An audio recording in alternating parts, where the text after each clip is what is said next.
name is Alon Fisher and this is Sybil Fisher. I'm the student at the AIPC and she will be playing the role of Claire Bowman in the Practical Assessment 2, Part 2.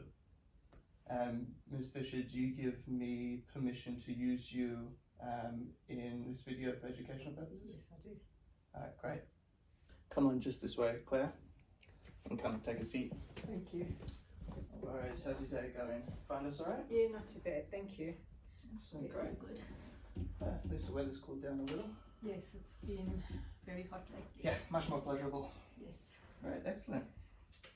Okay, so before we get into the session and you start telling me a bit about why you're here, I just got to go through some information with you. Just some basic information about the counselling process and some formalities. Sound good? Yep. Cool.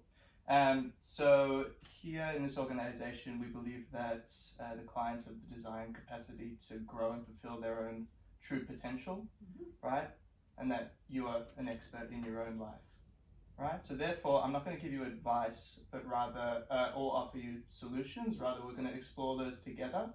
But that is your responsibility to come up with them with the help of my guidance as well, right? So you're going to be making the decisions, the big decisions in your life. But this is a collaborative effort, and we're gonna get through that together. Okay. Cool. Does that sound good? Yep. All right. So in terms of confidentiality, to this session, it's treated as highly confidential. Anything that we discuss in this room will stay in this room. However, I will need to mention to my supervisor so I can learn and grow as a counsellor as well. But in that, it's just your first name that's mentioned. There's no other information about that, so it can't come back to you. Right? I will have to break this confidentiality agreement as well if I think that you're at risk at harming yourself or harming others. Okay? Yep. Also, if this case is being subpoenaed by a court of law, I have to hand over some information. I have to do that too and break the confidentiality. And then another one is if another agency or party or organisation have requested the information, I can hand that to them, but that's needed your written consent to do that.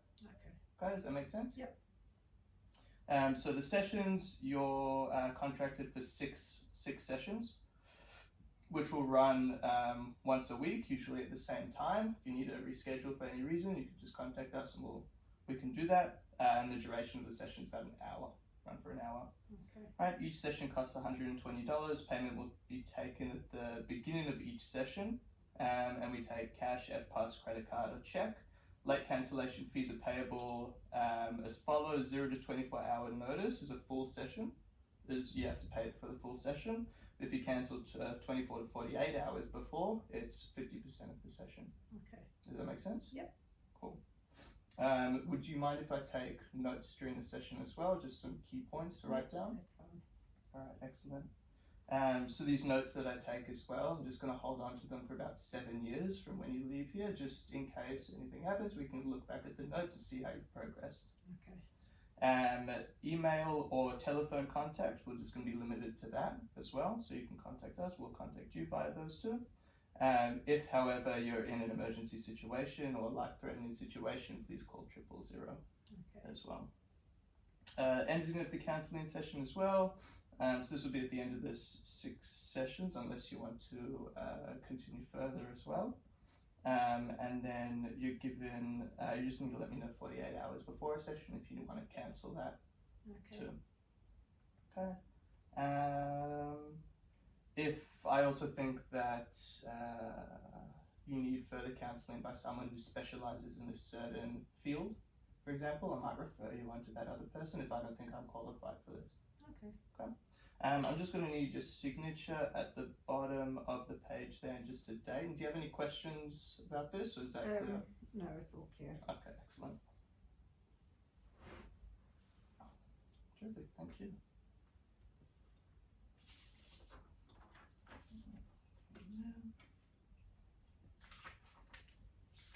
Okay, so Claire, we have about 15 minutes left of the session. Where would you like to start? What brings you in today? So why I'm here today is that I used to be an executive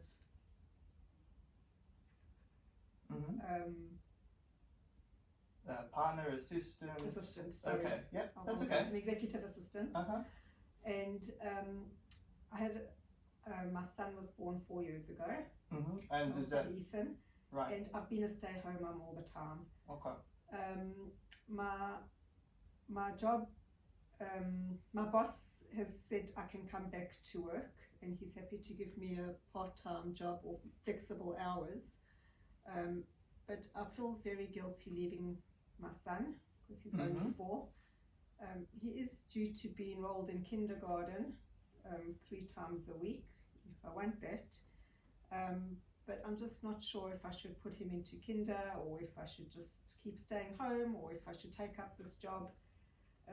My husband, Justin, would like me to work again because it will help with the added income, extra pressure of having one income. Yeah. But I really just feel so guilty leaving little Ethan. Okay, so let me just see if I have this right too. So you stopped working about 4 years ago when your son was born, when son Ethan was born, and about 4 years now, and so far you've been a stay-at-home mum. And your husband Justin has been working in the workforce, and so you've only been on one income. So you're at the age, Ethan's at the age now where you can put him into kindergarten. But you're here to make a decision whether you want him to go to kindergarten and you go back to work, or you want to stay at home with him as a mum, right? Because and you have that sense of guilt for taking him for leaving him at kinder. Do I have that right? Yeah, I just feel like their little lives go by so quickly. I don't want to miss out, and I don't want him to miss out not having me around, but 2 incomes will definitely make a difference. Yeah, of course. My boss has been very flexible. Like he's been very nice and said he'll work around the hours. Okay, well, that's great. But I'm just not sure if I'm ready to go back, what I should do. Yeah, so you're unsure what you want to do. Yeah. Okay, well, let's think about it this way. In an ideal world, right? If you were looking at this from a third person perspective, you're looking upon this, you're not as Claire, but you're looking at Claire, right? Yeah. Seeing her life. What is an ideal world for Claire? What is the ideal thing to happen for her and her family?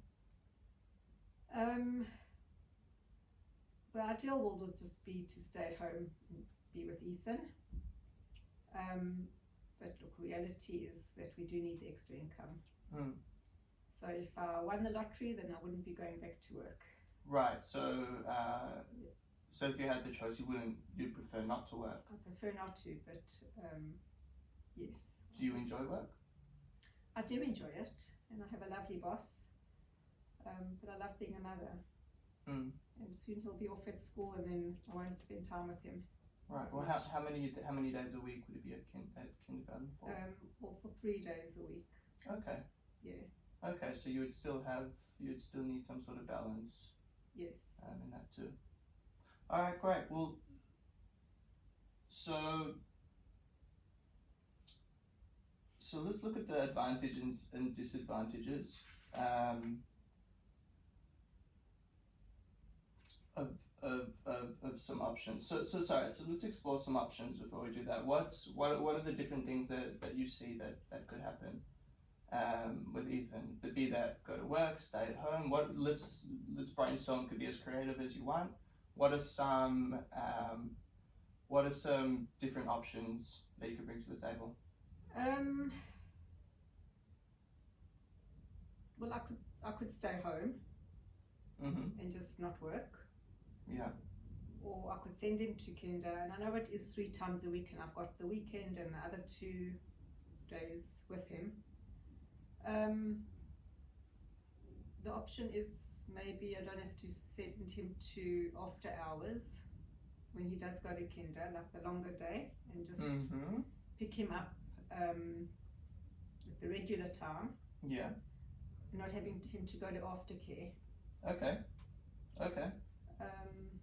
Because then it will be a really long day for him and for me. I'm just So that would mean leaving work a little Leaving bit work a early, little bit early. working also part-time than full-time. Yeah. Okay, so working part-time, yep. And what are some other options?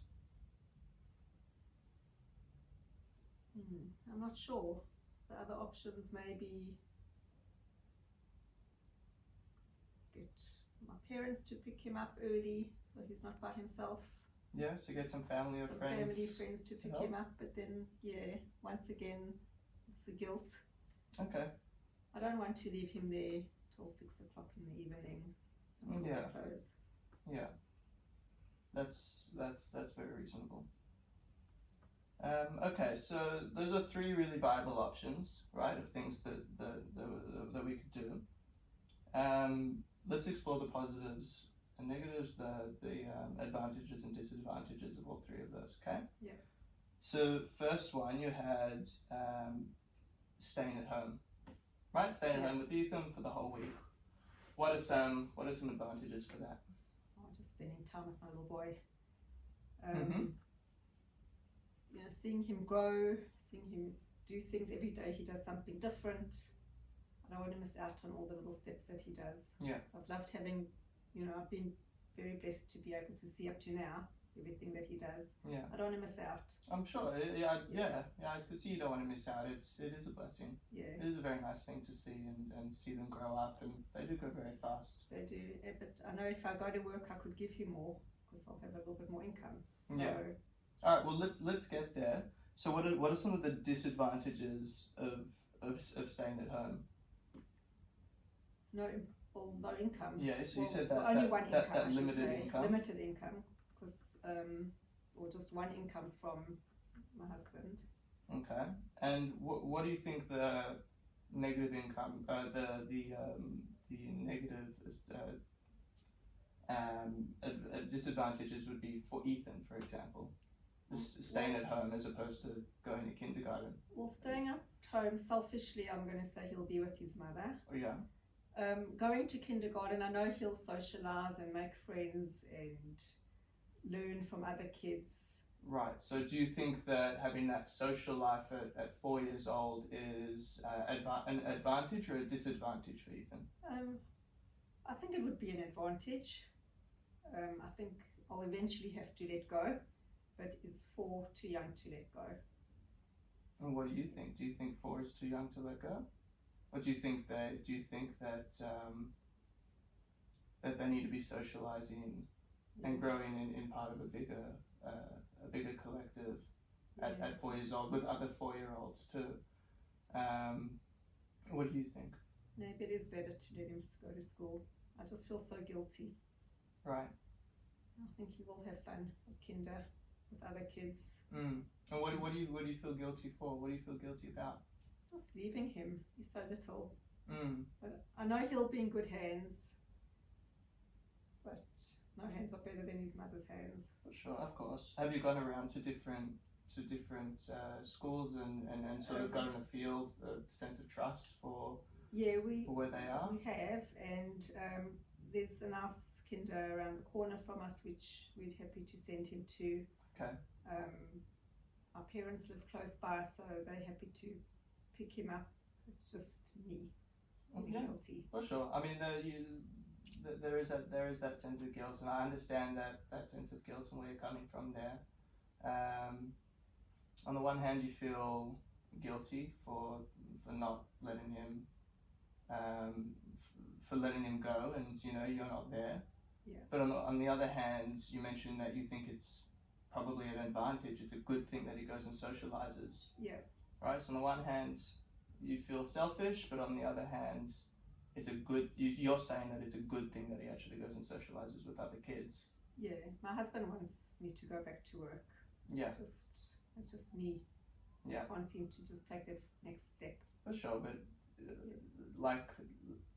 because you are saying that you feel that sense of shame or guilt, do you still think that applies if you are doing him if you are furthering his social life because of that? Do you feel bad for helping him socially? would that sense of guilt still be there? No, probably it's a good thing if he socialises with other kids his age. Right. Yeah. Okay. Great. Well, let's go on to the next option here. You said work. You go to work, but pick him up. Normal time, which would be around 3:30.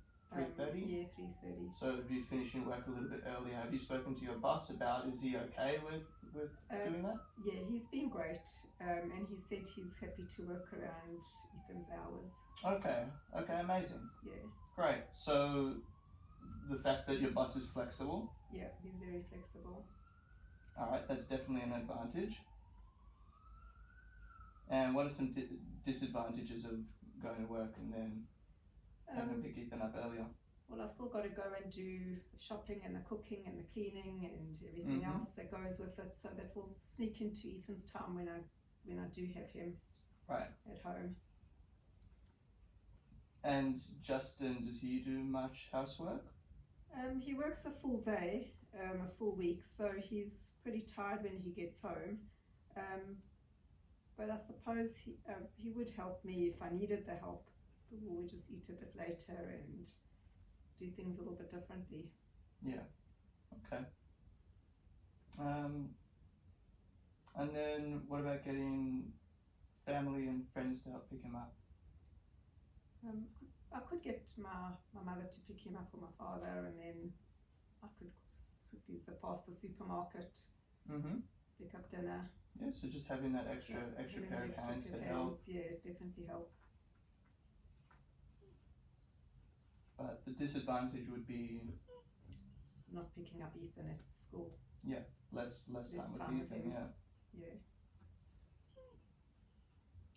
Okay, so out of those three options, let's come to a conclusion and come to a bit of a decision here. Which one do you think would be the best option? So we have could stay at home, right? Ethan stays at home with you. On the one hand, you get great time with Ethan, but on the other hand, you have limited income and Ethan doesn't get to socialise with, which you've established is a good thing. Yeah. Right? Or you could work for those 3 days a week and then pick him up at a normal time and then still have time with Ethan outside of that as well. You have flexible hours that your boss has offered you, which is great, and you still get time with Ethan, although you still need time to do housework and cooking. Yeah. And then the third option would be to have family and friends to help pick him up, which also can be, which also you can use in that second option as well, right? If you need time for cooking and cleaning. But with the family and friends, it's less time with Ethan for you, but it's also an extra pair of hands to help. Yeah. Right. So what sounds like a good option for you? What's a good decision for you right now? Well, I'm thinking, like hearing you say it back to me, I'm thinking that maybe it would be a good thing to send Ethan to school. Yeah. And let's say 3 times a week. What I'm thinking I might do is I might get my parents to pick him up, say, once a week. That gives them time to be with him. Yeah. Which will be special as well. And then in that time I can go to the supermarket and quickly run around and do my things, prepare dinners. Yeah.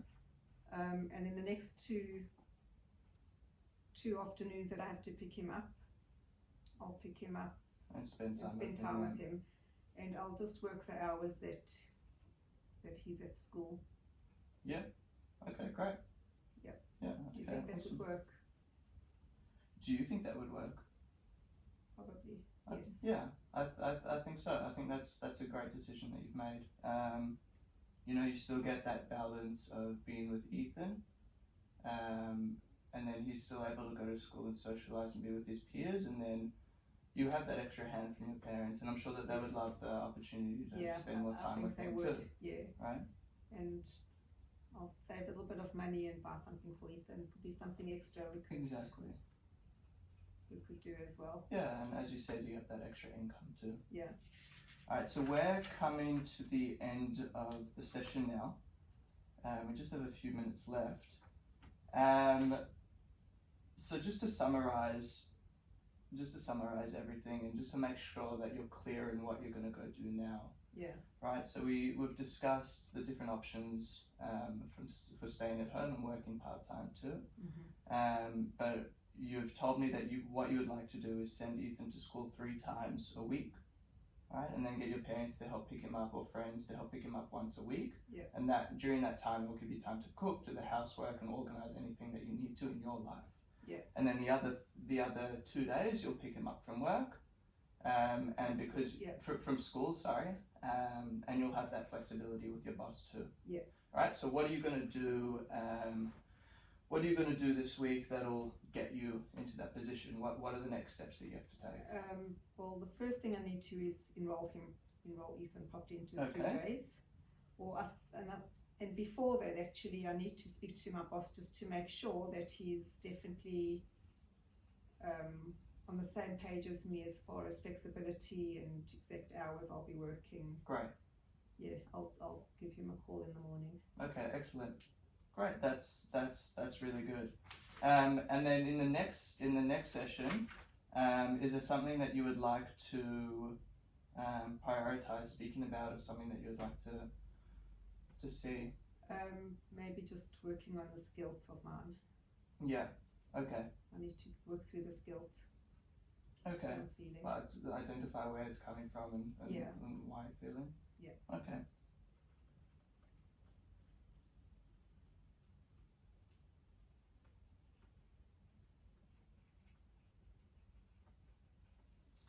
All right, excellent.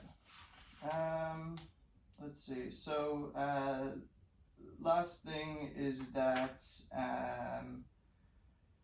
I'm just going to get you to do on the 3rd session some feedback as well, just on how our sessions are going. Okay. But that will happen not next session, but the session after too. Okay. Great. So you have some stuff to work on for this week, and then next week we'll get a bit more into why you're feeling that guilt and hopefully come up with some strategies to overcome that. Awesome. That sound good? Awesome. Yep. Excellent. Lovely. All right. Well, have a lovely rest of the day. Thank you very much. Do you have any other questions or anything else before you go? No, I feel all good. All right. Yep. Cool. Terrific. Let Thank you very much. Let me show you out just this way. Thank you. We just did the what's it called? The practical assessment number 2, part 2 with Claire Bowman.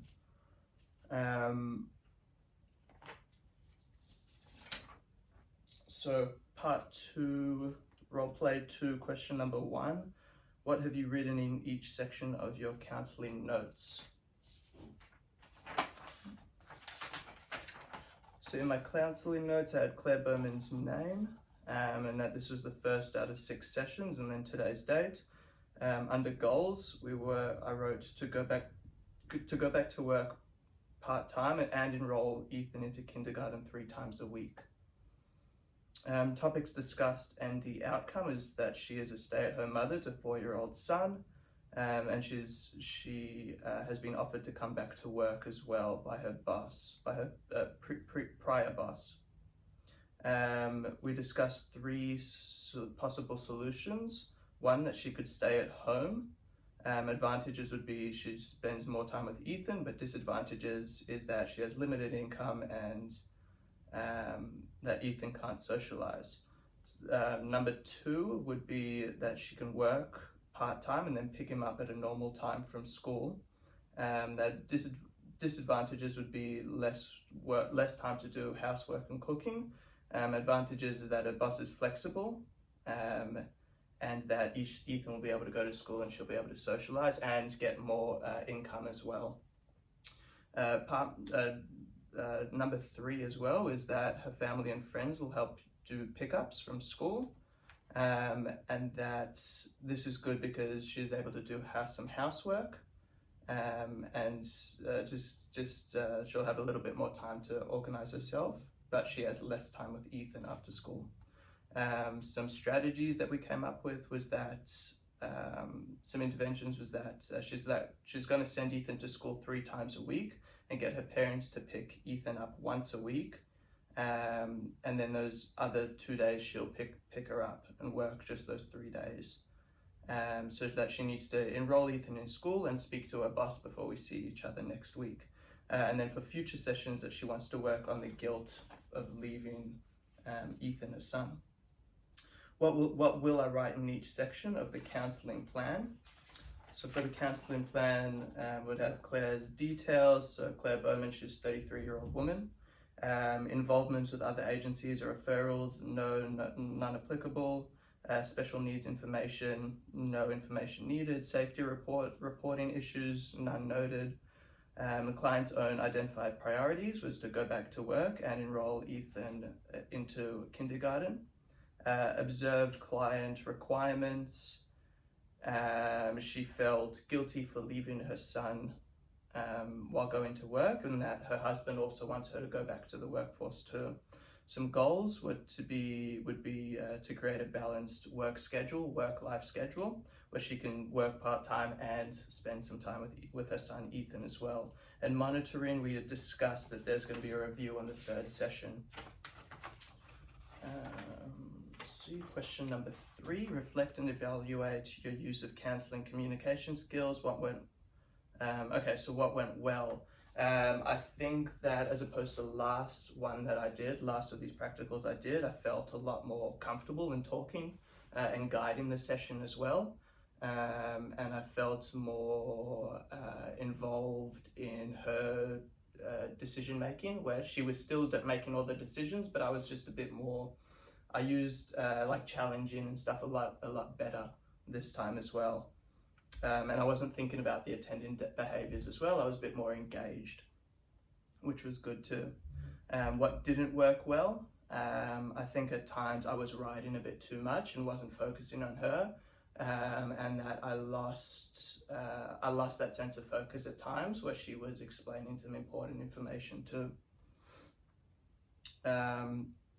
What should you have done differently? I think I need to figure out a bit better way to write down information, find better times to do that in, and then also to be a bit more confident in my delivery as well. What areas would you need to develop? So that would be the speaking a bit more confidently, and then also to figure out when is the best time to write, and how will you develop these. This would be through practice, through these practical assessments, and just running these over a few more times before I record them.